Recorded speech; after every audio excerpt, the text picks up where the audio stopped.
You're listening to the PRO Media Network, the next level in entertainment.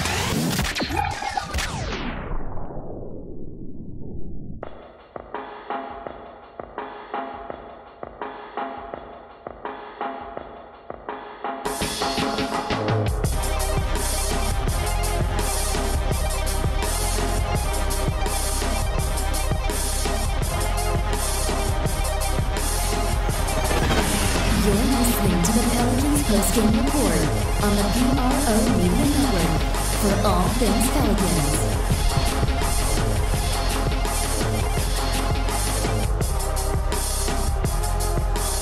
For all things Pelicans, you're now listening to the Pelican Postgame Report on the PRO Media Network. I'm Big Q, chiming with you on podcast. I guess you could say this podcast 349. We're at 348. This is a live edition, Saturday edition of the Pelican Postgame Report, and we are talking Pelicans, man, as usual on this really nice Saturday. A lot of interesting moves that the Pelicans have done as the offseason is firing off. Of course, this is our offseason special. Pelicans stunk this year pretty much for pretty much what it was. And by their own measurement, we talk about the fact that the Pelicans have the moniker of doing it bigger, right? Despite the fact that they didn't sign DeMarcus Cousins back and all of the rigmarole about, well, we offered him $40 million. DeMarcus Cousins said no. He bolts to Golden State. Ultimately, Golden State is the top seed in the West, and a lot of people expected them to be that without him, but he just gives them an addition that they've never had before. And lo and behold, the Pelicans, despite not having him and having the camaraderie that they had when they went into the second round of the playoff, just destroying and smashing the hell out of the Portland Trail Blazers, they fell astronomically down to 33-49, just a 1 year removed from that awesome playoff run. Absolutely horrible, stink, garbage, trash, anything you could possibly imagine it was. And a series of moves were made between that playoff run, and I preference the playoff run because that was the highest point. This obviously is the lowest point. That cost Dale Demps his job after several years of being the Pelicans GM, the 9 exactly. But, you know, we've had enough of Dale Demps. You know, firing Monty Williams when Monty made the playoffs. I thought he would be a better addition. Maybe he could have. It was obviously well known that him and Monty Williams didn't get along. He wanted his own coach. But then hires Elvin Gentry. Out of 4 years, Elvin Gentry has been here. 1 winning year out of 4 stinking rotten years that he's been here. And it just goes to who he is as a head coach.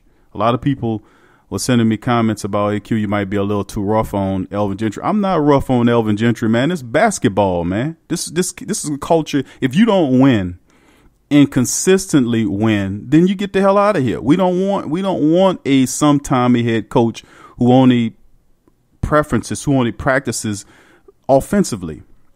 You know, who only practices offensively, man. You know, who wants to score 130 something points a game, but allow 132 points a game. I mean, it's just absolutely sad. And if you don't know too much about defense, and if you can't reach the players, and they have pretty decent defensive players too. Andy Davis is, one of the top 5 best defensive bigs in the game. Drew Holiday is one of the top 5 defensive guards in the game.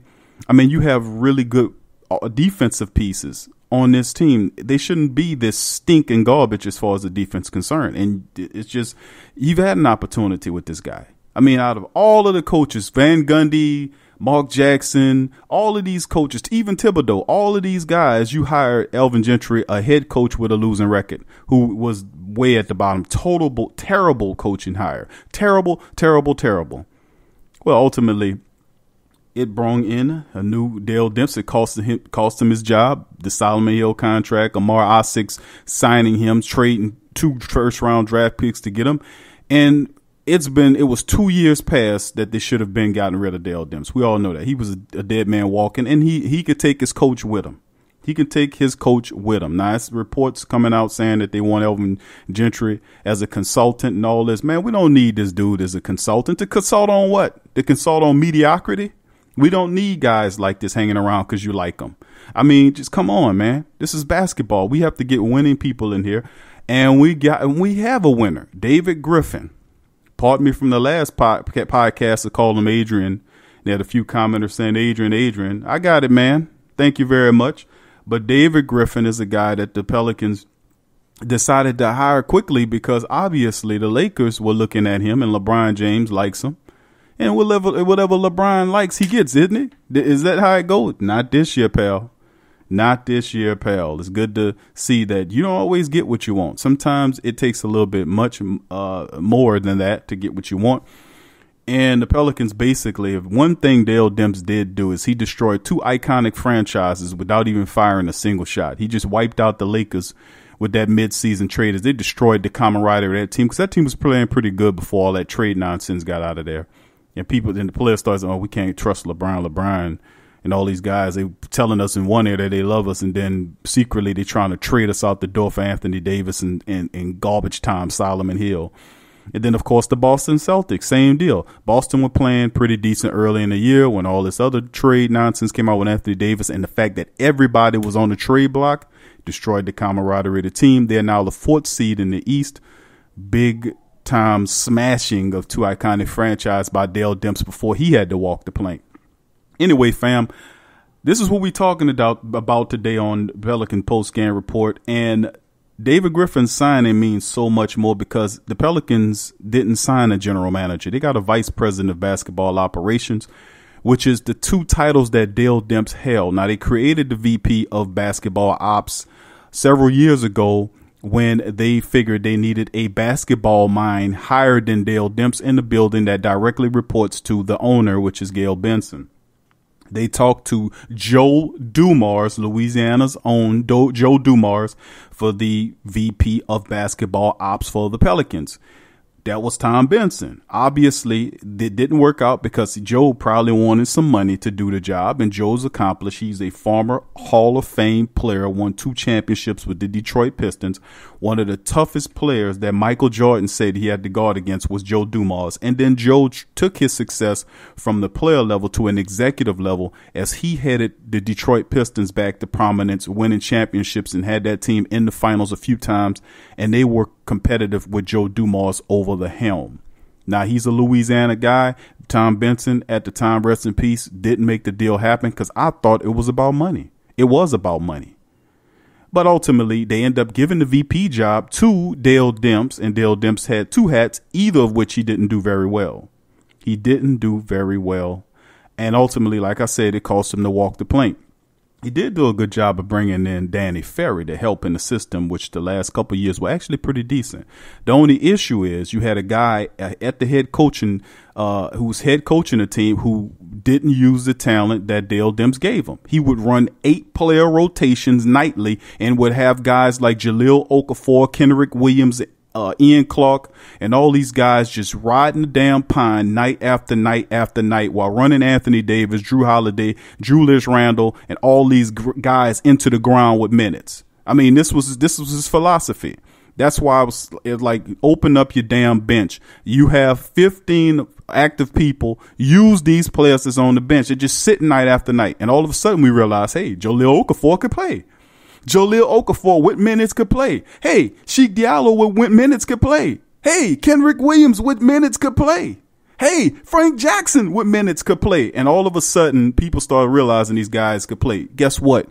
Big news break. They always could play. You just had a foolish coach who didn't delegate the minutes as he was supposed to help the team out. That's what's happening here. That's why he doesn't deserve to be here. But despite the fact that his crap-tastic, shitty record as a head coach, and don't blame all this nonsense on injuries, please. Even the best head coaches know, and I got to give something to Dale Demps. Even though Dale Demps did do a couple of bad moves, he gave Elvin Gentry year after year enough talent to be able to compete. They had more than enough talent off the bench to be able to compete, while the top talent was dealing with injuries, could come back. He just simply didn't do it. He ran Anthony Davis as a center, which was totally stupid. And I said it for several years. I sit here behind this microphone and I yell to the top of my lungs about playing Anthony Davis. Even had a reporter, Kushner, to come in and talk about it. And Kushner said that Anthony didn't mind. And I said, I don't think that's true, because Anthony Davis doesn't like to play the center every night. In spots, maybe, but not every night. So your grand plan was to turn Anthony Davis into a full-time center.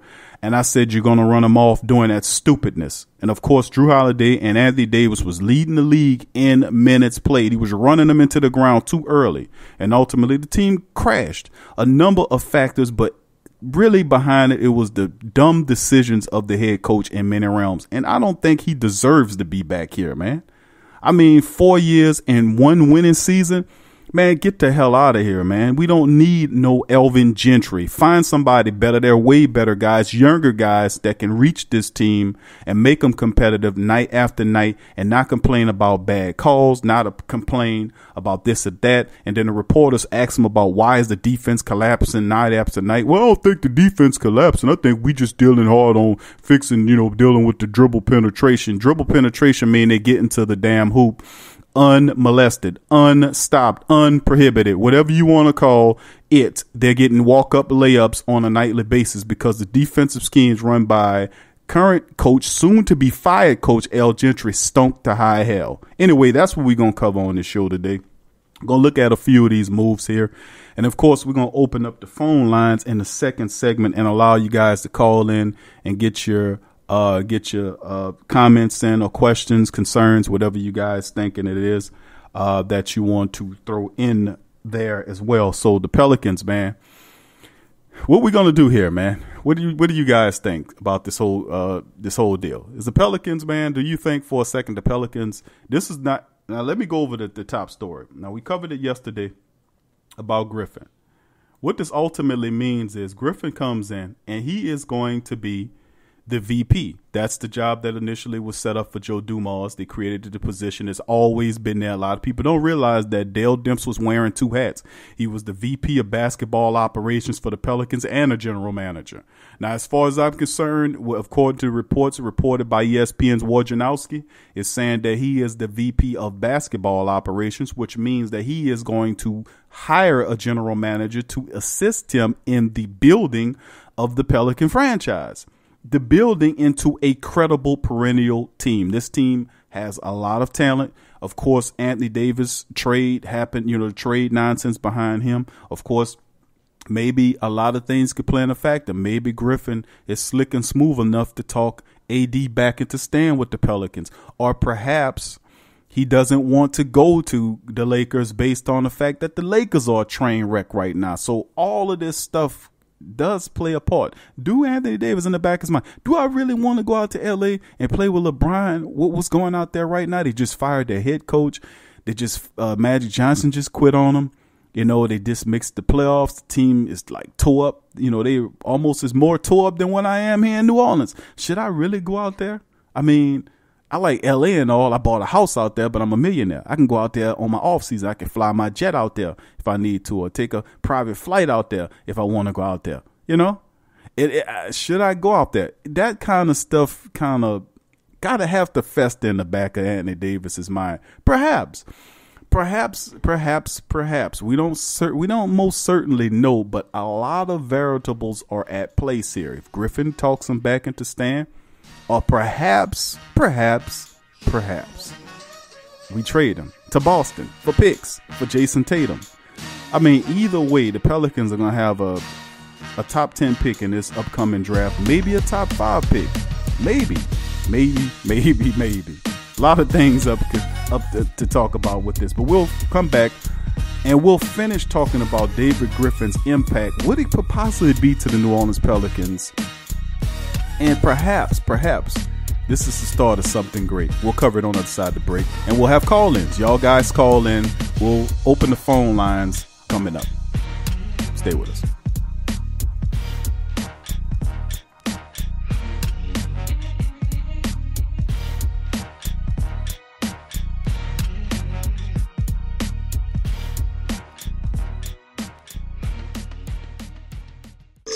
Straight sports talk from the Sports Coma with Big Q and the guys.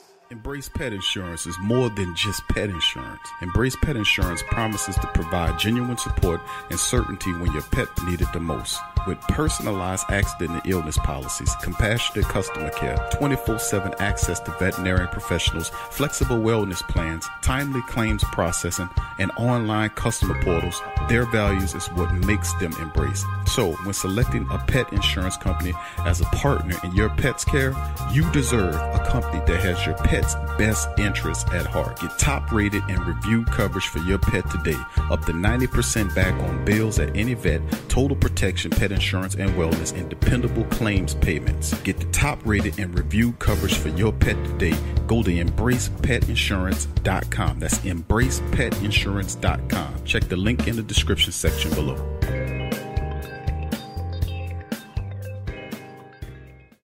Get all the latest news and updates from your New Orleans Pelicans at the Pelicans Eye View, the new and official Pelicans Daily Journal, covering everything Pelican.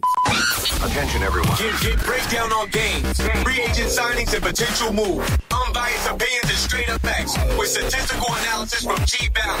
Go to www.thesportsdaily.com/Pelicans-I-View. Are you a boxing fan? Check out Ring Kings Boxing only on the PRO Media Network. Do you need a domain name? How about a host for your website that can work with WordPress? Try Namecheap.com. They make registering, hosting, and managing domain names for yourself or others easy and affordable because the internet needs people. Namecheap is an ICANN accredited domain register and technology company founded in 2000. It's one of the fastest growing American companies according to the 2018 Inc. 5000, celebrating nearly 2 decades of providing unparalleled levels of service, security, and support. Namecheap has been steadfast in customer satisfaction with over 10 million domains under management. Namecheap is among the top domain registrars and web providers in the world. They offer a full selection of popular and unique domains along with fully featured hosting packages, SSL security certificates, WhoisGuard privacy protections, and more, all at the lowest prices in the industry. So if you need a domain name or hosting or anything else, think Namecheap.com. That's right, Namecheap.com. Check the description section below for link. Sports fans are gearing up and saving big at Fanatics.com, the world's largest collection of officially licensed fan gear. From all the leagues, teams, and players you love, unique one-of-a-kind designs exclusively by Fanatics, and autographed collectibles from today's biggest stars shipped directly to your home. Join Fanatics Rewards for free to earn fan cash on every purchase. Shop now and for a limited time, get 20% off all orders. Fanatics.com, officially licensed everything. There's a lot of reasons to be a fan, but only NBAStore.com has all the gear. Are you a Pelicans fan? Check out the Pelican Postgame Report on the PRO Media Network.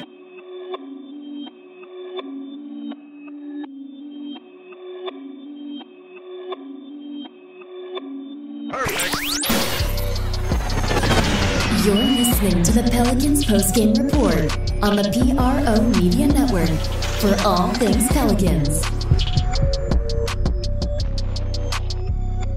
For all things Pelicans, you're now tuned into the Pelicans Postgame Report, live edition on Saturday, man. We're talking Pelicans, man. The Pelicans making some moves going into this offseason, hiring David Griffin to the VP job, basketball ops in the building for the Pelicans.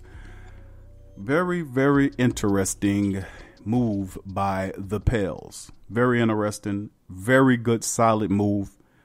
A credible general manager person. Well, this is the highest job he's ever had in the NBA. Prior to that, he was a general manager for some time with the Cleveland Cavaliers.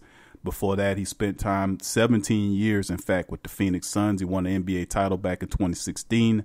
In his tenure with LeBron James at the helm, he is a very well-respected and liked person as opposed to what we had here. Dell Demps was seen as aloof. A lot of players didn't trust Dell Demps. Free agents didn't trust Dell Demps. He had issues luring people here. Remember, if you look at some of his contracts, he had to overpay to get talent. People like Omer Asik, who didn't deserve it. We traded the first round draft pick to get him here from Houston, then traded a draft pick to trade him out of here to get him to Chicago so they can absorb his contract. That's 2 picks gone for one player that gave us nothing. That was some of the very terrible moves by the previous general manager. Not to say that Griffin is a superior GM by any account, but he's most certainly probably the best general manager this franchise ever had, to be honest with you. I don't think any of the previous guys that worked for the Pelicans or the Hornets in the New Orleans capacity had a championship and have had the kind of relationships that a guy like David Griffin has surmised over some time. So it's interesting because he's not that old. He's only 46 years of age, and he's definitely a guy that has a lot of stroke in the league in terms of people liking him. And, I just think that, it's about time. You hire a guy that knows basketball, you bring him here, and then you turn around and you say, okay, well, he's not going to be the general manager. He's going to hire a general manager. He's going to assign a guy. He's going to bring somebody in here in the coming days. More than likely, it's going to be before the draft takes place, I'm thinking. Before the draft, because you want to have your staff in place before the draft takes place, before free agency takes place. Because there's a few things, if you look at the Pelicans as a team, that they have to do, that David Griffin is going to be tasked with dealing with. I mean, it's a few things, Of course, it's Anthony Davis. He's at the top of the food chain in terms of what are you going to do with Anthony Davis? Perhaps the man can talk him back to stay. Perhaps he says, you know what, we're just going to start again and just move AD for draft picks and a player we can build with. Jason Tatum was a name thrown around. I would not be upset if that was the case, because the Pelicans obviously going to offload Anthony Davis and pack Solomon Hill with him and send him on. Another terrible decision by Dale Demps to sign Solomon Hill at $12 million a year. Solomon Hill, man, the guy can't even average 5 points a game. He's hitting $12 million a season. I mean, he could barely shoot threes. He's terrible on the defensive end. He was a lot better before his injury, but good grief, he's not worth $12 million in terms of basketball. Come on, man. But that's the gambles they take. He had to overpay for guys because he couldn't get guys down here. It's crazy. It's absolutely crazy. In the NBA, you have all these players across the world that's looking to make millions of dollars in the NBA. The Pelicans are an NBA team, but he had a hard time getting people to come down here. And it's like, it ain't like he had to try to get them to go to a cow patch somewhere. This is New Orleans area. I mean, you have great food, the best food in the world, great weather. I mean, great sights. You have all the greatest things that you could possibly imagine in this region. And you have a difficult time recruiting guys to come down here. You got to pay a guy like Solomon Hill $12 million freaking dollars a year. Or overplay Tyreek Evans, or overplay a clown like Gordon to come here and play. I mean, it's just absolutely insane, man. But David Griffin is going to cloud some of these contracts. We ain't dealing with too much. Solomon Hill's goofy $12.2 million contract must go. And outside of that, the only other guys making $20 million a year that we're looking at is, you got Anthony Davis contract. Well, actually, Drew Holiday is the highest paid guy on his team, averaging about 25.9 a season. $25 million for Drew Holiday, and he's 28 years old and probably the second or third best two-way player in the league. So, I mean, and then outside of that, Anthony Davis is 25.4. So it's kind of it's really strange, man, to see that. Just this guy's inheriting a really good situation, because outside of those guys, those two players making $20+ million a year. Your highest paid player after that is Ian Clark with his I think it's Ian Clark, or is either Solomon Hill. Etwine Moore, $8.8 million for Etwine Moore. He's making more money than Julius Randle, man. How's that possible? How's that even right? $8.6 million for Julius Randle, man. Etwine Moore is 8.8. I don't really see. Etwine Moore plays really well. He's undersized, not a great defender, good more offense than defense. He tries on the defensive end of some nights, terribly inconsistent. Like a smaller version of Darius Miller, just a little bit better shooter. Do the Pelicans keep Etwine Moore around, or do they package him as well? I could see them packaging Etwine Moore. I'm not gonna lie to you. I could see them packaging Etwine Moore. If you could package Anthony Davis and ship him out of here, you could package Etwine Moore ass and package and send him out of here too. Julius Randle, to me, deserves a contract. 8.6. He's not going to stay. He has a player option for next year. He's not going to stay at 8.6. He had his best year as a pro. You can look forward to him basically coming out of there. I mean, I'm just going to be honest with you. He's going to opt out in the free agency and test his value and see if he can double that up, get 16, 15, 14 million.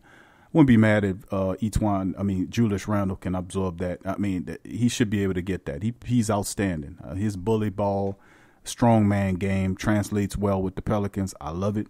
They should offer Julius Randle a contract for 3 or 4 years. Probably I would try to give him a deal the same amount of years as Drew Holiday's deal, to keep those two guys together and to have Julius Randle there, strongman game, then Drew Holiday. Both of those guys are really gritty, strong defensive guys, offensive guys too. You would want to build your team around. That you really would like to build your team around guys like that. And of course, if you trade Anthony Davis to the Celtics or and get Jason Tatum, he would fit well with those two guys. And then of course the draft and building guys around them.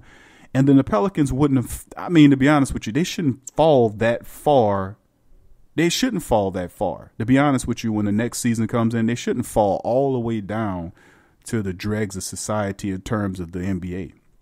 You know what I mean? They shouldn't be a bottom feeder 5 club with Julius Randle, Drew Holiday, and of course a high draft pick in which they're going to get. And then of course, if you trade Anthony Davis to Boston for Jason Tatum and a few pieces that can come in and help, the Pelicans should be a team worthy of an 8-seed playoff berth somewhere in there. They shouldn't fall that far because they losing Anthony Davis, they still could kind of fall, but not fall drastically far if you do it the right way.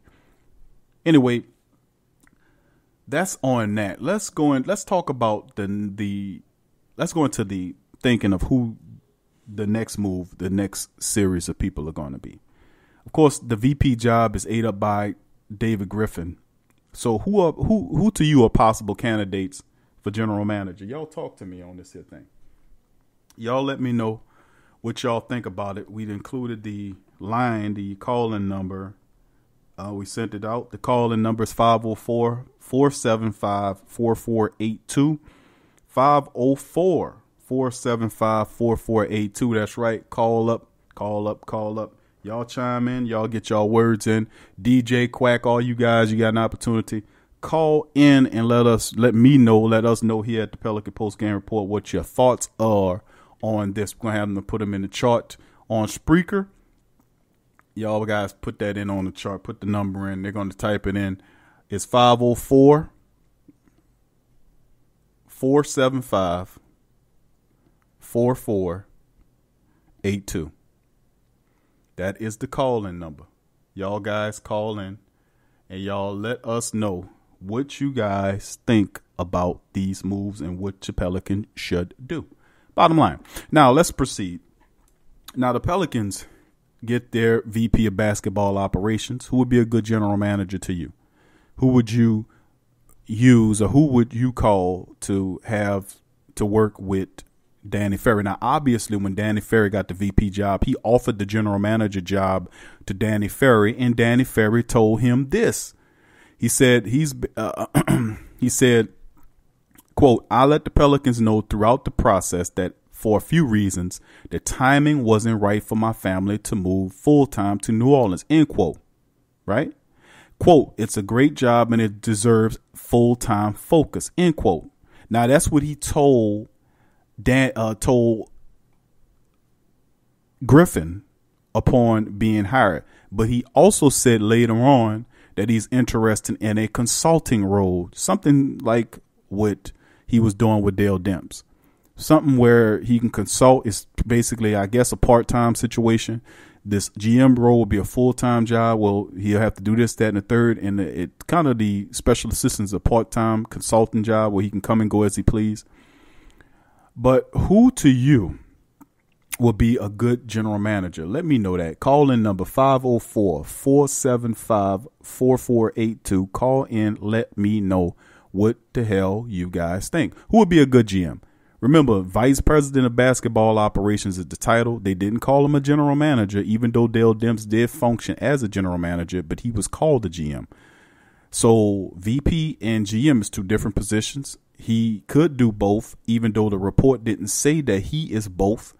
That's worth noting now, because he can hire another guy. If he's smart, he would hire another guy to work with him to bounce ideas back and forth to build the team the correct way. And of course, one of the decisions would be to deal with what are we going to do about L. Gentry. You guys already know what the hell I think about that one. You guys already know that I think L. Gentry has been awash with this team. He had one good season. I thought it was totally ridiculous for Dale Demps to extend out a contract to a man that just won one time, just had one winning season out of 3 winning seasons, and you give him a 2-year extension based on that. That's why Dale Demps is not with the team anymore. Doing foolish and crazy back-ass stuff like that, you know, you don't give a guy a 2-year extension because he had one good year and he was here for 3 years and he won 1 year out of 3 years, and then you give him a 2-year extension on that. We don't do stuff like that. You give him 1 year extension to see if he can duplicate the success, in which case he didn't. And of course, they're going to say, well, it was because of injuries. And I'm going to tell you straight up, that's not the case. Entirely in the case. We had some injuries, but you had plenty enough depth that could have helped the team stay afloat until some of these players came back. That's the reality. It really was the case. We would have been know who Kenrick Williams was if he would have played him like he was supposed to play him early in the season, not waited way to the thrones of the season when stuff started mounting up to play. If he was playing the team the correct way and not playing 8 player rotations, if he was playing 10-player rotations or 11-player rotations where everybody was getting minutes, the bigs were getting minutes, and the big guys were getting a minute, the top players were getting minutes, but getting enough minutes to be able to play and be rested so they can be more effective, that would have been a better case. That is some of the decisions that David Griffin has to encounter, whether or not to keep L. Gentry. Now, he does have a history with Elvin Gentry, so to speak. L. Gentry been around for years, and he knows a lot of people. That's how he's able to keep a job, because he's most certainly not deserving to be a head coach. But according to ESPN, is saying Elvin Gentry worked with Griffin. Remember, for 17 years, they worked together when they were in Phoenix. And also he was Gentry was interviewed with Griffin for the head coaching job before they hired David Blatt. Of course, he went with the more qualified and better head coach in David Blatt. And David Blatt wasn't a bad head coach. Matter of fact, when they got rid of him because of pressure from LeBron didn't like him. He didn't yield to LeBron. LeBron wanted somebody to yield to him. So ultimately, they moved him out, put Tyronn Lue in, and he won. I think Griffin probably would have ended up winning the championship with the team. He was a good head coach. He just didn't play that LeBron game. Ultimately, they're saying that Gentry is a favorite of the organization. They expect to return next season regardless of the front office hiring. That's what the sources say. Let me just address that. That would be, and I'm talking straight to the Pelican administrators and owner and all of the big muckety mucks, that would be a tremendous mistake if you bring L. Gentry back in the capacity of a head coach. That would be a tremendous mistake. Do you hear me? We do not want Elvin Gentry here. I don't care how much you like Elvin Gentry. If you like him that much, you buy the 19,000 seats and give the tickets away. If you want people to buy the tickets, then you're going to have to give them a credible coach who can do both, coach offense and defense effectively, who's a part disciplinarian and not somebody that is Elvin Gentry, who doesn't have a firm grasp on the team like he's supposed to. I mean, it's what it is. I'm going to give him credit. He's a great offensive mind, but I'm just sick of watching Elvin Gentry's brand of basketball for 4 years. It's offense running off the charts, but defense allowing walk-up layups. Push the pace, but don't give a damn about defense on the other end. Don't run any plays, jack up shots, all this kind of foolishness. I'm tired of watching Elvin Gentry's laughable train wreck style basketball.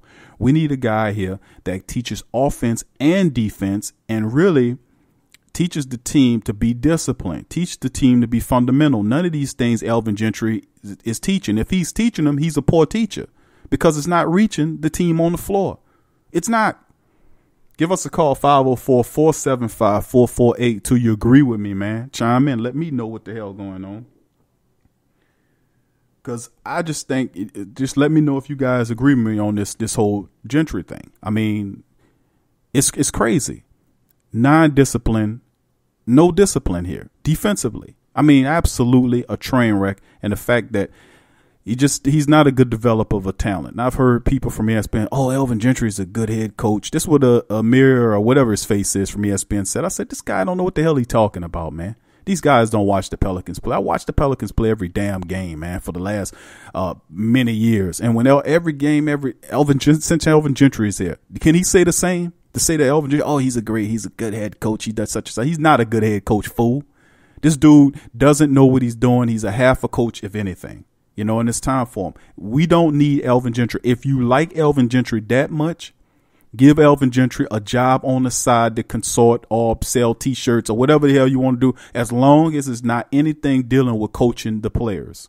You want him to be somebody to sit on the sideline. You want to give your money away like that? That's fine. I mean, me personally, just as we get another coach and we'll like another coach, we'll like the coach when he wins. That's how we keep coaches. We'll keep a coach because the coach win. I don't want to keep no guy down here and all he do is lose games. I mean, how you get stuck with, I like the guy. We like him so much. We just love him so much.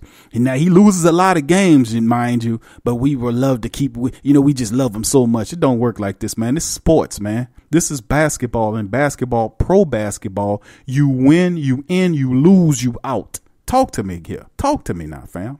Tell me if you agree with what I'm talking about, because that's what it's coming down to. Now, outside of that, we know about Anthony Davis throwing up the obscene gesture, sticking that middle finger up at that Charlotte game, got taxed for $15,000 on that. Now, people kind of throwing at AD because AD, man, to be honest with you, man, I love AD, man. You know what I'm saying? You never hear me say to the contrary. AD gave his all down. He was playing his ass off in his system. I think Elvin Gentry did like what he did to Marcus Cousins. When he ran him into the ground, he got him hurt. And I kept saying during that season, he's playing on way too many minutes. Why isn't he not playing a big behind him? Why are you not playing? Why are you playing him this many minutes? Why are you running 8 player rotations? You playing them, overplaying these players like this because you don't want to rotate players in. And I kept asking the question, why are you doing this? Why are you doing this? Why? And then the guy gets hurt. They have reporters wrote it talking about they overused him. His comment to that was, well, I heard reports saying that, well, I got DeMarcus Cousins hurt. Oh, well, that's really smart and intelligent comment by a 50-year-old head coach in the NBA. Oh, well. Not the fact that, you know what, maybe you have something there. Maybe I should go back and look at my rotation sheet and see how many minutes these guys are playing. Maybe I'm playing them too many minutes. Because if you play these guys too many minutes, they will be less effective. Maybe I should go back and add some more of the players that the team is playing for, because everybody on the team is collecting a check. And if we want to get the most out of them, we need to have them on the court, because you can only learn so much by sitting your ass on the bench. Sooner or later, we're going to have to play some of these players and put them in. Lo and behold, look what happened. We need a new general manager to go with the VP, because I don't think the guy is going to do both. If he does, he does. But according to what I'm seeing, that he's not going to be general manager, that he could possibly bring in a general manager, somebody to help him. That's fine. And then decide on the fate of El Gentry. El Gentry, make him a guy that sells T-shirts. Let him go and collect parking tickets. I don't care what the hell you do. Just don't make him a head coach. Get him out of the way and put somebody fresh in there. Don't have this old ass El Gentry with his half bull crap system operating as the head coach coming into this following season. That would be an absolute stupid decision, and it's going to cost you on the sales. You best believe me. You best listen to what I'm telling you, because people not happy about El Gentry. I don't know who the hell happy and want Elvin Gentry around, but they ain't true Pelican fans that I know. Every Pelican fan I know want his ass out of there and want him out of there ASAP. Why? Because he's losing. He's a loser.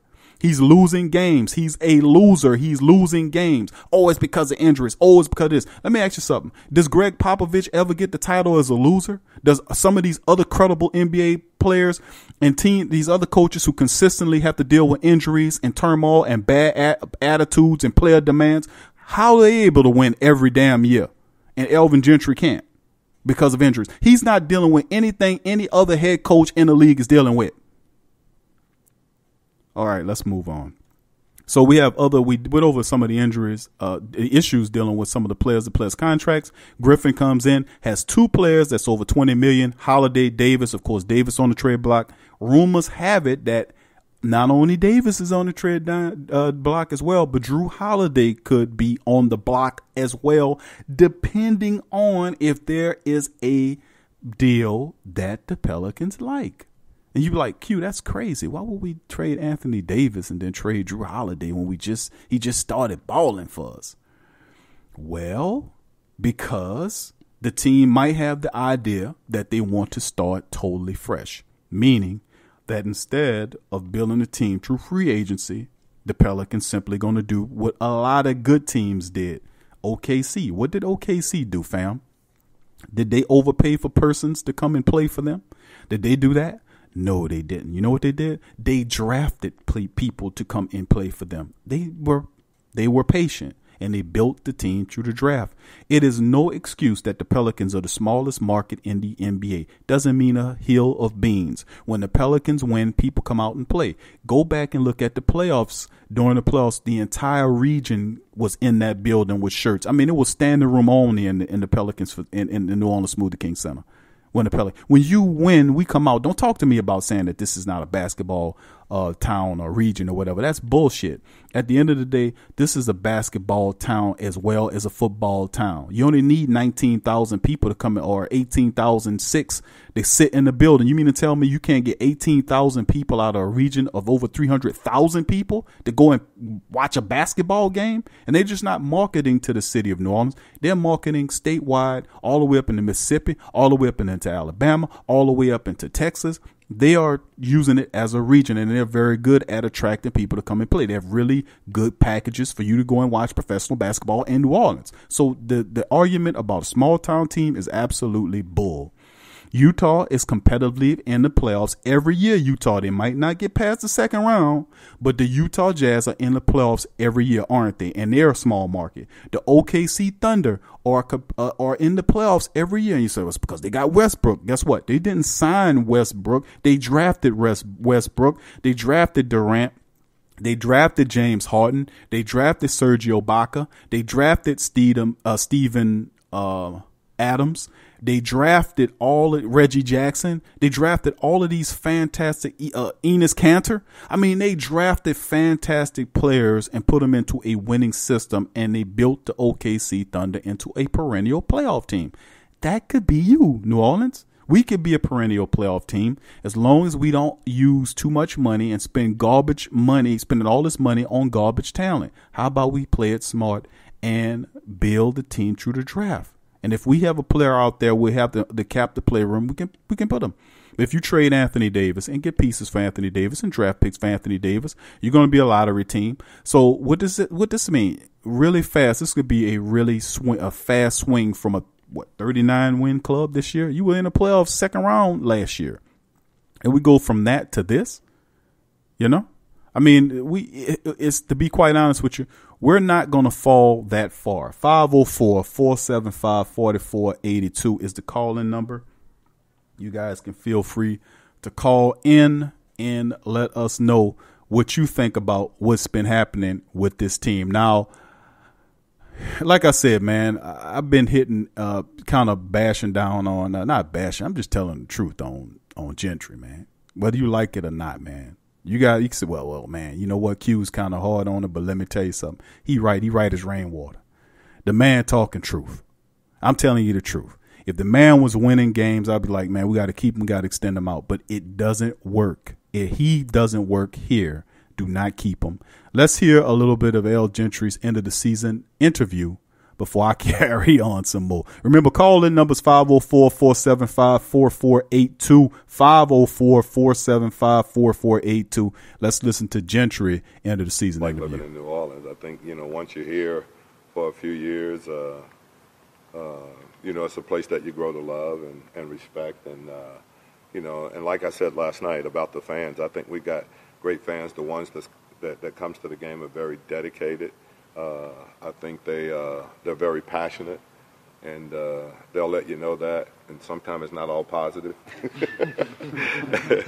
I felt that part of it too. But they do love their teams here. They love the Saints, they love us. And there's a passion here that you don't see in very many other cities. So obviously, I appreciate being here. And as far as the leadership, it's been great.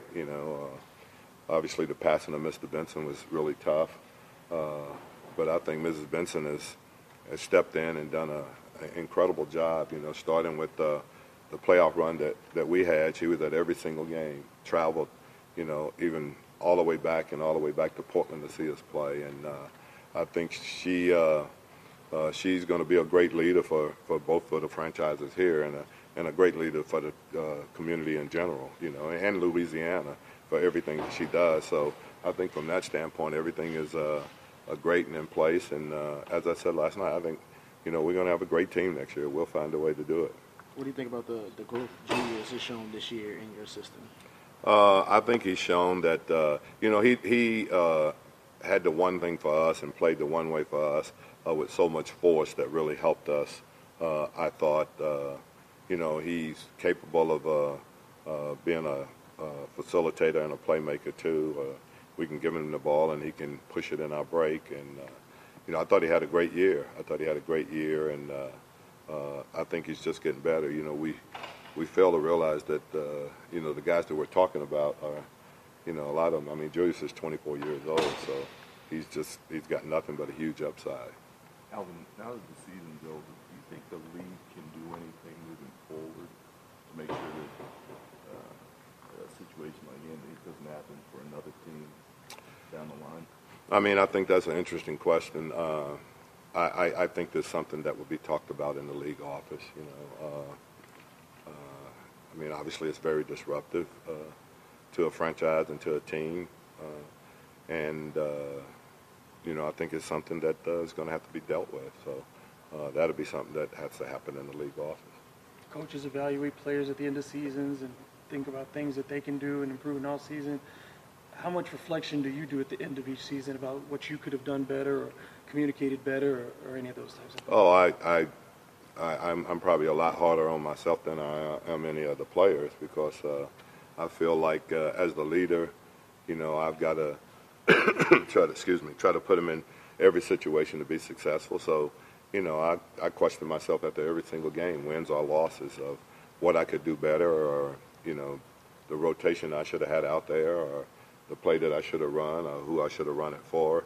I think as a coach, that's what you have to do. You have to evaluate yourself before you evaluate your players. What is your process now? Do you go right into talking with the organization about the GM search, take some time away? Just what is your process for the next? I'm going to be around here. I always stay for a while before, trying to take a little bit of time off. But obviously the new GM is going to be really important. It's going to be something that is going to be very integral to, how I team move forward and the franchise move forward. So I'll be around here for that, and then I just stay around anyway to kind of shore up everything and see what's going on before. That's Alvin Gentry, man. Did you hear what he just said about he hard on himself and making decisions? Are you serious? Serious? Harder on yourself? Seriously, Coach? Man, come on, man. That cannot be the case.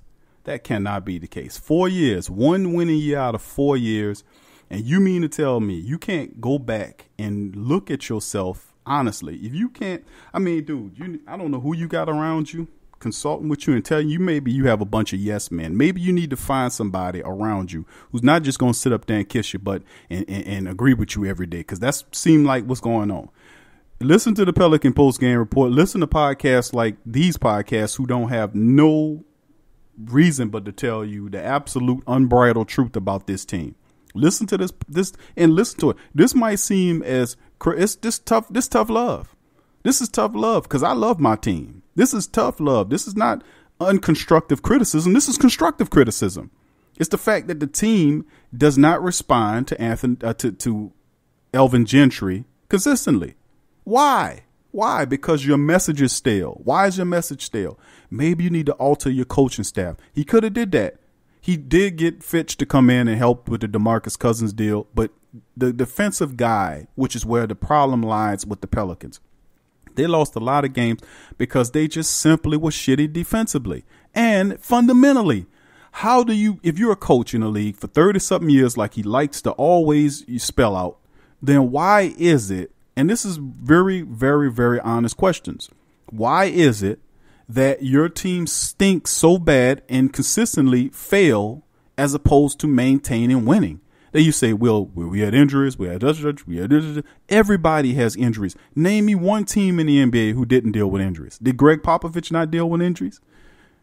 Did any other coach in the league not deal with injuries? I mean, come on. Everybody deals with injuries. That's not an excuse. You still have to win. I don't care who. We're not paying you to lose games. We're not paying you to lose games. The team is not paying you to lose games. People are not coming out to watch the Pelicans play to lose.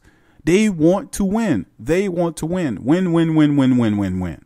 We want to win. We don't want to lose. So if you sit up here telling me that you are hard on yourself, you're going to hang around the building and do what? And do what? Stare at pictures all day? Because the reality is the team does not underperform with you consistently. Why are they underperforming with you, coach? Because you're not teaching fundamental principles. That's foundational based principles. Go back to the basics. Go back to the basics, not turning the ball over. You're trying to get them to play fast and witnessing the team can only play a certain speed. You can't force them to play fast if they turning the ball over. You can't teach an undisciplined team to play fast ball. They're just going to turn the damn ball over. Unforced errors all over the place. I mean, come on, man. Come on. You're going to just hang around? Man, we don't need no losers, man. We don't want no losers. We done had enough losing in New Orleans. We done had 30-something odd years of the Saints stinking up the joint before they finally got their mind right to hire credible people in the top hierarchies of organizations. It's the same thing with the Pelicans. We'll flirt around with a season or two, or get a win here and there, and we feel good about ourselves. And ultimately, we'll sink right back into the stink hole that we was because it was only a fluke. It was an illusion. If it was really real, then we would be building on the success that we had last year. Not trading Nikolai Mirotic, who was the best three-point shooter, in my opinion, that we had, that was a hustle man. I don't care if you had to pay him a little money to keep him. Pay the damn man. Same with Julius Randle. It's just, it's just stupid. It's foolish. This is not hard. It's not astrophysics. It's not quantum physics. It's basketball. It's basketball, man. You know what it is? A lot of times them guys are too close to that stuff. That's what it is. That's like with any profession. When you can't find an answer to something and you said it there standing up looking right at the picture, you're too close to the picture and you can only see a segment of the picture, you kind of back up off of it, get back and get as far back as you can to get a vaster view of it so you can get a better understanding of it. That's what it is with some of these basketball people. It's that they too close to the picture, and most of the guys around them are too close to, are they yes men? They're not telling the truth about this team. But anyway, outside of that interview, I hope y'all got your laugh to that one. But the Pelicans, as far as good luck is concerned, the Pelicans have good luck in 2019. They do win a tiebreaker. That's right. The Pelicans will be 7th. Okay, you got that, fam? The Pels are 7th in the NBA draft lottery after winning a 3-way tiebreaker with Dallas, Memphis. The Pelicans were able to come out on top, and they will be the 7th slot in the NBA draft. Now, of course, it's going to be interesting. It's going to be interesting. Now, picking 7 is much better than 9th. So the Pelicans, hopefully they can get an asset around that to kind of help the team move ahead. So it's going to be interesting, man, to see what direction the Pelicans go with this here thing. 504-475-4482, 504-475-4482. Give me a call. Let me know what's going on. What do you guys think is going to happen with the Pelicans? We're here live now. We got about another 5 or 10 minutes before the show is over, but I want to go and look at some of the draft. This comes from NBADraft.net, and they have a 2019 draft mock that they did. Of course, we're going to do one, try to do one coming up soon. Of course, they have the Pelicans at the 9th position. Of course, they have to move them up now to the 7th position, where they have the Pelicans taking Jackson Hayes, a center out of Texas. I don't quite know about that. Maybe, of course, everybody want Zion Williamson. It won't happen. Zion won't get past the first pick. I don't care who's picking. Zion's going to be gone. Obviously, we would have to move up and package picks if we can get whatever Boston's got, which Boston has 2 picks in the first round of the draft. They have what is perceived at 2 picks that would probably be in between 15 and 20, which if the Pelicans wanted to move up, I don't see if anybody giving up the first round draft pick because that's going to be Zion. I don't think Zion's going to be a Pelican, so y'all guys kind of knock that off. That's not going to happen. We're not going to get Zion Williamson. He's going to be gone long before that. But maybe we can get another talented player outside of that. Now, a lot of people saying it's a top-heavy draft, which means it have not too many players. I mean, Zion Williamson is a superstar, bottom line. But they have a lot of really good players that's still left out there that can really help the Pelicans. Now, of course, if you keep in Drew Holiday at the off-guard position, what is the number one need of the team? Because that's something that we really have to really talk about after all the rigmarole and getting rid of Solomon Hill garbage and Etuan Moore, possibly trading Anthony Davis, possibly if he doesn't talk Anthony Davis into staying, because that's a possibility too, that this new VP could talk him into staying into signing. What if he says, listen, man, if you stay with us, I'll get another star to compete with you. Because the Pelicans have enough room to move around and make a play to bring a third talent in. They have 2 $20 million contracts. They can afford to bring another max contract in to fix with Anthony Davis and Drew Holiday, and they have draft picks and stuff like that to add with them. They can do that, and David Griffin is savvy enough to pull that move off. But if that's not the case, the Pelicans still have a lot of talent that they could add around Drew Holiday if you keep him. I mean, of course, if they make the move to Boston. But remember, when the offseason starts, a lot of these contracts fall off, and it won't just be Boston and L.A. making a play for Anthony Davis. We're looking at least 20 teams that'll be in the AD sweepstakes. They're going to offer players, picks, all kind of stuff. This is going to be crazy, the amount of assets that will be offered the Pelicans for Anthony Davis. It's going to be crazy. And the Pelicans really could use this. At first, it was kind of a bad thing, but now, as you see it, they can use Anthony Davis, trade him and Solomon Hill, which is a bad contract, out. That's almost between $35 to $40 million of cap money that is going out to bring in players who could really help the Pelicans in picks and players. So this could really be a addition. So meaning that it's subtraction by addition, if you know what I mean. They can send out Anthony Davis, get a core piece to work with Drew Holiday or whomever, and then use draft picks, use free agency smartly, maybe to add a piece here or there. And then the Pelicans could really start building themselves up to what they're supposed to do. Look what the Clippers did. I mean, seriously, the Clippers were a team a lot of people didn't even pick to make the playoffs. A lot of scheduled people said that the Lakers would make the playoffs. Even Stephen A. Smith said the Lakers will make the playoffs. He had to back up off of that. But the reality at the end of the day is nobody gave the Clippers a chance to make the playoffs. Even look at the Brooklyn Nets. The Brooklyn Nets were a team nobody really thought was going to do anything. They're in the playoffs. So is the Los Angeles Clippers. So whatever the Clippers and the Brooklyn Nets can do, the Pelicans can do. Come on now. Be real with me. 504-475-4482 is the call-in number. We got, like I said, we got about 5 more minutes before the show ends. Let's play some Anthony Davis. We played some interviews from yesterday about, covering this David Griffin deal. Now we're going to play a little something. If you want to listen to that podcast, you can go back and listen to it as we broke the news on that. But let's hear some more from Anthony Davis as his end of the season press conference come to his AD. I mean, obviously, it's a possibility that it could happen. I don't have no ill will towards anybody. I know that it's still a possibility that next year I could be here as well. I can't be mad if I'm here next year. Does it matter who the general manager is? Could that potentially convince you to change your mind, or are you pretty firm on the trade? No, it really doesn't matter. When that time comes, wherever it is, have a conversation with them and see what the future holds. Anthony, you've said before that it's your time. Can you just explain to Pelicans fans why it's time for you to go elsewhere? I talked about that already, man. I explained that already. Anthony, do you have any additional message to the fans or to New Orleans or anything you'd like to maybe say? It's a lot, Obviously, my time here was amazing. Love the fans, the city. The fans always supported me. Never had no problem with the fans, except a couple days ago. But other than that, man, it's an amazing time here. Love playing here. Always have a special place in my heart. You never know what might happen, later in your career. So, like I said, this is definitely, for 7 years, been a place where I love to play. It's Anthony Davis, man, talking about how he feel about the city and his trade demands. He wants out. He's tired. He's put in several years here.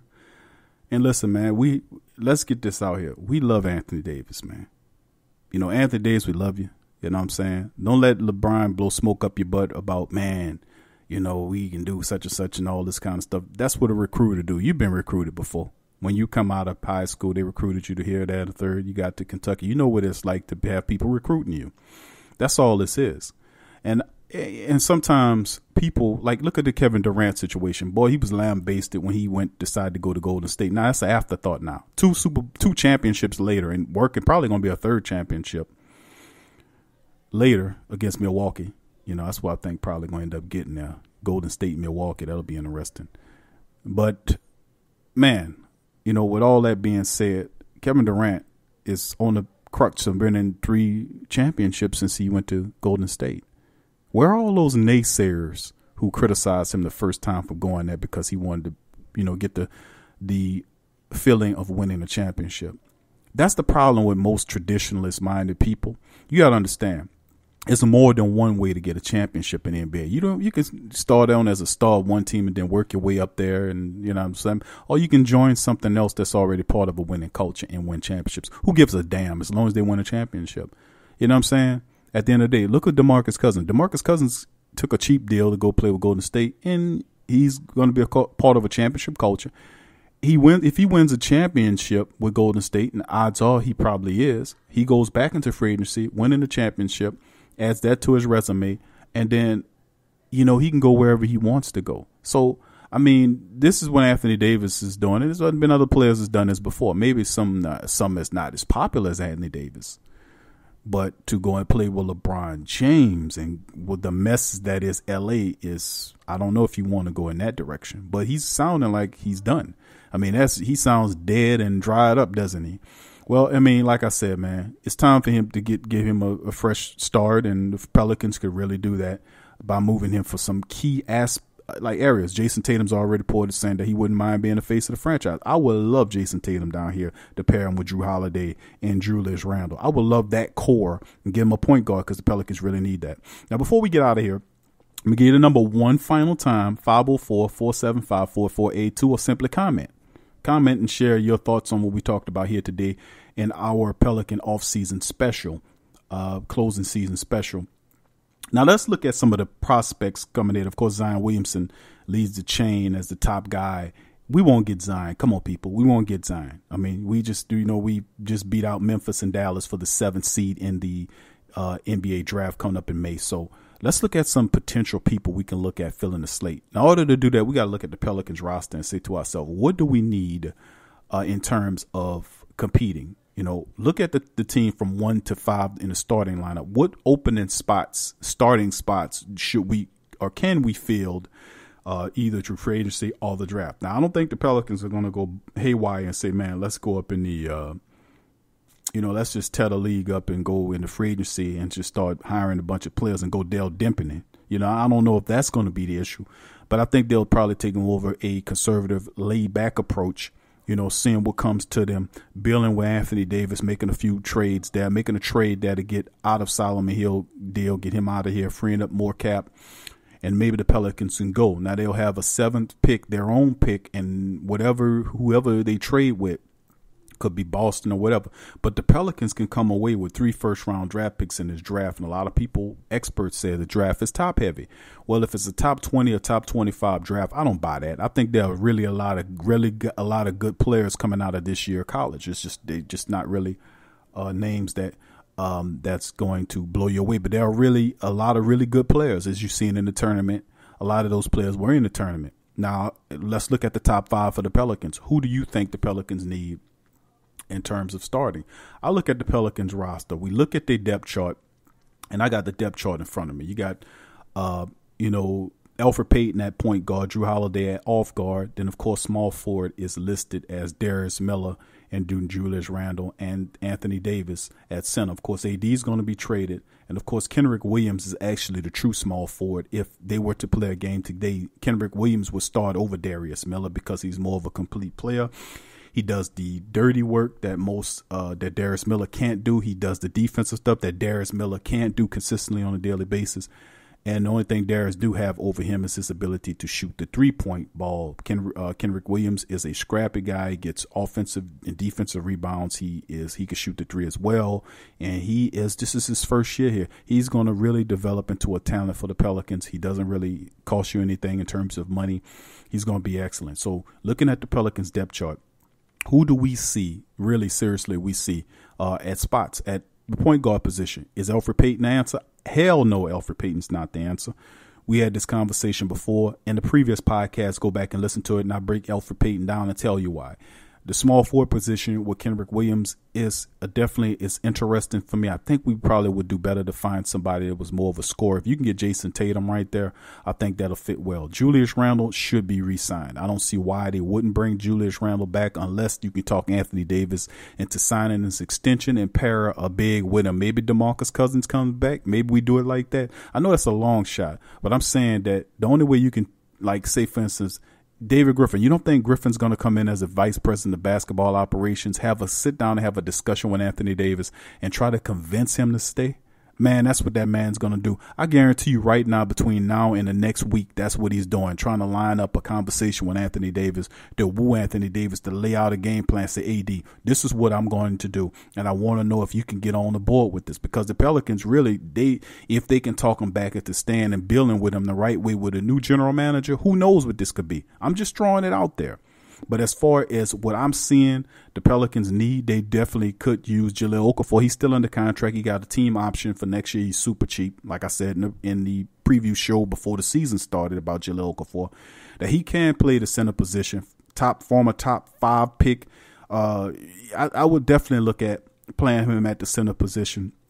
Maybe, and I said, if you look at all that being said, if you make the trade for, with Boston, what have you, or if you keep him, what have you, point guard is the position that stands out to me. Whether the Pelicans addressed it in free agency by bringing in a more of a top point guard, but you going into this draft, you got to understand that the position you're looking at has got to be either 2 positions that you got to address. It's either got to be the point guard position, or it's got to be the 3 or the small forward position, something that Dale Demps never actually truly could solve. He never could solve the small forward issues.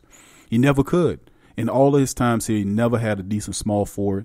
Where he had Trevor Ariza here in spots, but he never could truly solve the small forward issue, and that was really hurt him.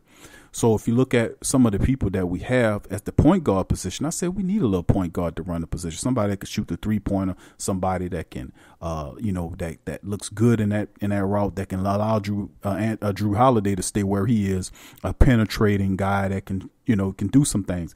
And this draft has some really good point guards in the draft. Of course, Jay Morant out of Murray State, I doubt he'll be available when the Pelicans pick at 7th.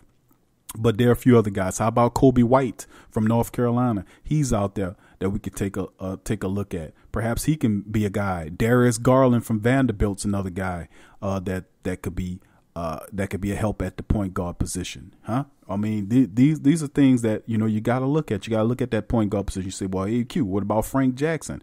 I mean, is Frank Jackson ready to go? You know what I'm saying? Really? Tyre Jerome out of Virginia. I mean, you have a few really interesting point guard prospects that we can look at. If you want to put Frank Jackson at the point guard position, what other spots that we look? I still say the team need help scoring. We need more scorers to the team. We need a little bit more size. if they don't go with a guy like, if they don't trade Anthony Davis or they don't get a guy like Jason Tatum, what about a small forward like R.J. Barrett out of Duke? Is he going to be available? He's another guy that you have to look at as a possible player that can help you. How about Keldon Johnson out of Kentucky? He's an interesting player as well. DeAndre Hunter from Virginia. I mean, I can go on and on. Cameron Reddish is another terrific talent from Duke who could really come in and play and really look good for you. How about Nickeil Alexander from Virginia Tech? He's another dude that it's quite a few. It's a couple of them, man. Really good. Romeo Langford, you know what I'm saying, from Indiana. He's another dude that can really help you out. You know, so it's quite a few guys that really intrigue me with that top pick that can come in and really help. And the guys that I was naming, they're two-way players that can score and they have size. You know what I'm saying? If the Pelicans look at a guy like Keldon Johnson from Kentucky, he's 6'6", 215. He can come in and he can help you out. Let's say the Pelicans say, okay, let's draft Cameron Reddish from Duke. He's 6'7", 215, got an NBA-style body. He can shoot the three. He's physical. He can play two positions for you if you need him. I would just love that. Also, like side picks to throw something out there that I really would like. I like the two guys from Tennessee. I like Grant Williams. He's kind of undersized at the power forward position, but that guy could play, man. Grant Williams from Tennessee and Admiral Schofield, he's undersized too. But those guys, man, I'm telling you, those guys are fighters, and they'll only do anything but just to make your team a lot better. Now, of course, the Pelicans say, okay, what about bigs? We can use bigs. Q, you said that we can use a couple of 6'11" guys that can help us out. In the bigs that can run the court and help us out, give us a little size. There's a few of them out there. If you're interested in bigs, it's Jackson Hayes, who will be available at the 7th spot if the Pelicans pick. He's out there. You got Bol, who's 7'2", 235 from Oregon. He's another guy. He has some few injuries that we got to watch out for. And also, and then the local guy in Nash Reed, 6'10", 250.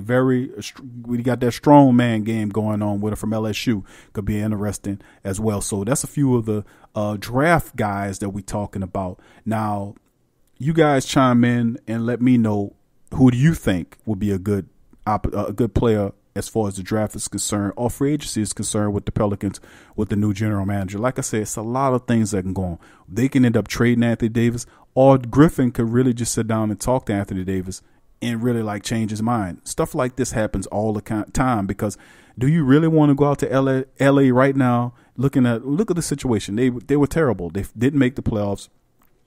They're probably worse off than the Pelicans, a little less worse off than the Pelicans. Magic Johnson quit on them. They fired Luke Walton, and Rob Pelinka's general manager don't know spit about being a GM. I mean, he's just a player agent. I mean, they're in utter disarray right now, and they just tore up the core of the team because they found out everybody wants to trade him for Anthony Davis. Could you get that trust back? Probably not likely. So, you know, it's going to be interesting. Could we kind of just, you know, it's a lot of factors. That's all I'm saying, fan. That's all I'm saying. But anyway, that's going to do it for the show. You know, that's going to do it for the show here, fam. But like I said, we're going to open up the phones. Let's do a little bit longer. 504-475-4482. Tell me y'all guys' thoughts on what we cover here in the show today. We did an hour-long show because we had a lot to talk about, to be quite honest with you. We talked about, in this show, we talked about contracts. You know, what we're dealing with, you know, we talked about Griffin more. We talked about the possibilities of whether they trade Anthony Davis or perhaps Griffin could talk him into staying. Stuff like this happens all the time. The fact that the Pelicans, we talked about the salary issues. We talked about the players that will look good. We covered the depth chart. We talked about the draft and possible draft picks. We talked about getting rid of Alvin Gentry. And, of course, who would be a good replacement coach for Alvin Gentry? How about Mark Jackson? Mark Jackson would be an interesting player coach to come here. I think whoever it is, whether it's Jason Kidd, whether it's just as long as it ain't Alvin Gentry or Avery Johnson, none of them two dudes. I mean, Mark Jackson is the perfect fit because Mark Jackson is a guy that they respect. 18 plus years in the NBA as a player. He's been a head coach. Remember, a lot of the early success the Golden State Warriors had with Steph Curry's because Mark Jackson helped develop that team before Steve Curry took it over. Steve Kerr came in and they started winning championships. A lot of people forget the fact that Mark Jackson was there. Mark Jackson is out there, and word on the street, he's ready to get back into coaching for the right opportunity. You had Jeff Van Gundy, who was interested in coaching, just Anthony Davis, who was willing to leave a cushy job talking about basketball to be a coach again for Anthony Davis. It's a lot of things at play that's going on that we covered today in the show. Another, like we talked about the Griffin situation. Is David Griffin going to act as a general manager, or is he going to hire a general manager? Now, of course, some of the reports, and I've read several reports about it since it occurred yesterday, is he's strictly a VP of basketball operations. He's not considered a general manager. Most basketball organizations have a VP, which is the highest person in the basketball organization that reports to the owner of the team. And below him, he hires a general manager that does the general manager duties, like bringing in contracts and people. And also the VP and the general manager work together to hire the head coach. Now, of course, they could consult with Elvin and Gentry and say, well, listen, we'll keep you as a consultant or whatever. I don't want him in the building and tied to anything that got anything to do with coaching a basketball team. If you want to put him in there and have him talk to people to sell tickets, I'm fine with that. You want to put him at the gate so that you can go out there and collect ticket money for parking teams. I'm cool with that too, just as long as it ain't nothing pertaining to him as a person pertaining to coaching or calling. Let me cut it out, man. Oh, fam, listen. At first, it sounded a little bad about the organization, about the Pelicans, but listen, man. Now is the time. Now's the time. They did it the right way, and we was going over it. We've been documenting it, and we've been going over it for the past couple of seasons about the order of the Pelicans, that they needed to get a respected VP. They did that. So the next shoe to drop, I'm not expecting Griffin to handle both duties, because it's not listed as he would do both duties. If he was smart, he would hire a general manager to carry both hats. Impressively rated shopping experiences on the web. Fact is, between their selection, service, speed, or their online presence and the virtual mirror retail experience, they have developed an enviable client base that's comprised of personal and professional customers who count on their remarkable range of gift baskets. Think of gift basket, think about Old Nuts. Check them out, oldnuts.com. Check the link in the description section below.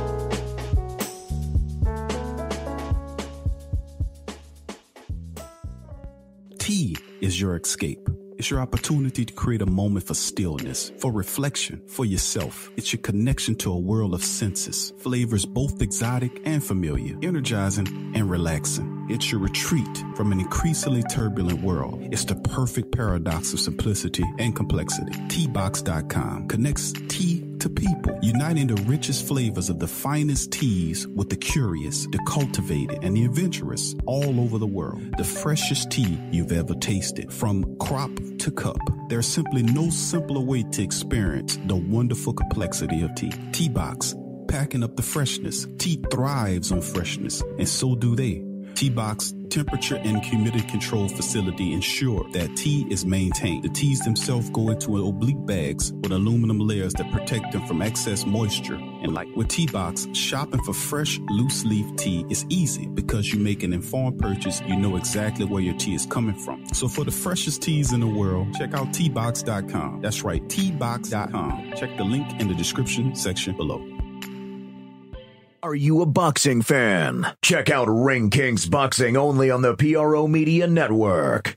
Go to newfrog.com for all of your electronic gadget needs. Fast becoming #1 online seller of cell phone and accessories, consumer electronics, automobiles and motorcycles, home and garden items, 5D diamond painting crafts, electrical and tool supplies, computer and networking supplies, lights and lighting supplies, sports and travel items, toys and hobby supplies, apparel and accessories, mother and kid items, health and beauty items, and much, much more. Newfrog.com has up to 70% off on some products. And you can check out their weekly promotions for all the best deals. Remember, when thinking online electronics and gadgets, think New Frog. Newfrog.com. Check the link in the description section below.